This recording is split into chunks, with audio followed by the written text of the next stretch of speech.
WWE Backlashோட first match fatal 4-வே match for United States championship.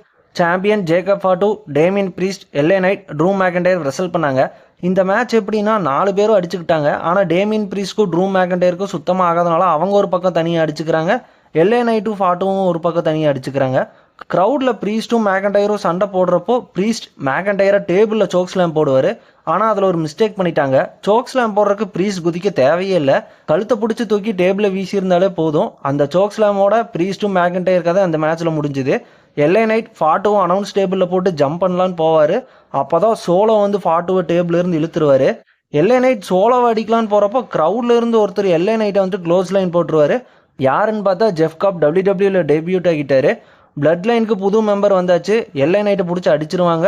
Fatu பின்ஃபால் எடுத்து US சாம்பியன்ஷிப்பை retain பண்ணிடுவார். ஃபாட்டு வின் பண்ணுறக்காக தான் சோலோவும் ஜெஃப் காபும் ஹெல்ப் பண்ணாங்க. ஆனால் ஃபாட்டு ஏன்னா இவங்க கூட சேராமல் தனியாக போயிட்டாரு.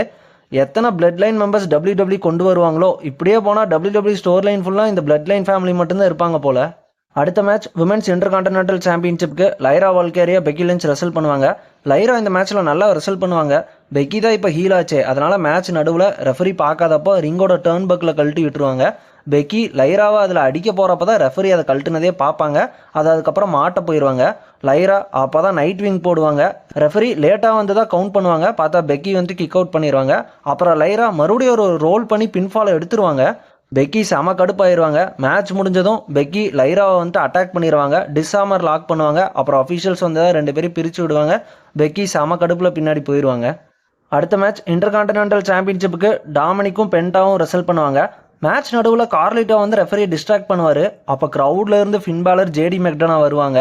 பென்டாவை சேரில் அடிக்கலான்னு போகிறப்போ ரெஃபரி பார்த்துருவார். அதனால் அடிக்காமல் விட்டுருவாங்க. ஏன்னா வந்துட்டு டாமினிக் இதனால் டிஸ்குவாலிஃபை ஆயிடுவார்.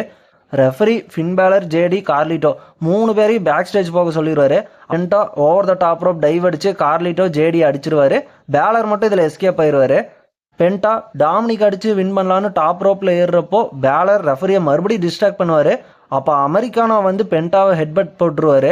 பென்டா விழுந்ததும் டாமினிக் ஃப்ராக் ஸ்பிளாஷ் போட்டு அந்த மேட்சை வின் பண்ணிடுவார். And still intercontinental champion Dominik Mysterio. அடுத்த match Gunther versus bad McAfee. இது சம்மந்தமே இல்லாத மேட்ச் தான், ஆனால் செம ஃபன்னாக இருந்துச்சு.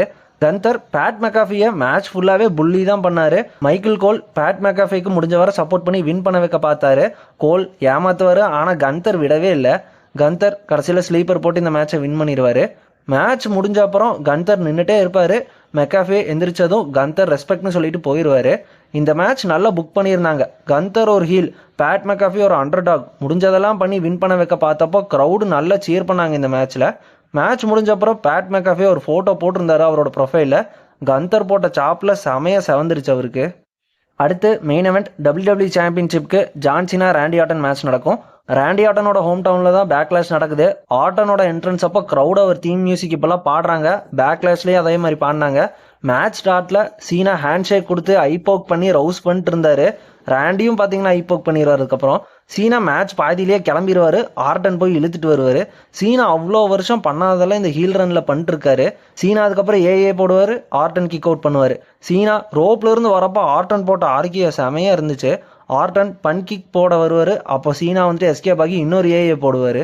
ஆர்டன் ரெஃபரி வேற இடிச்சிருவார். சீனா ஏஏ போட்டு ஏமாத்தலான்னு சாம்பியன்ஷிப் வச்சு அடிக்க போகிறப்போ ராண்டி ஆர்கியோ போட்டுருவார்.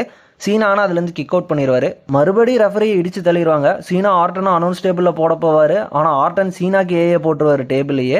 சீனா மறுபடியும் சாதா டேபிளில் ஒரு ஏஏ போட போவார். மறுபடியும் ராண்டி தான் சீனாக்கு வந்துட்டு டேபிளில் ஏஏ போட்டுருவார்.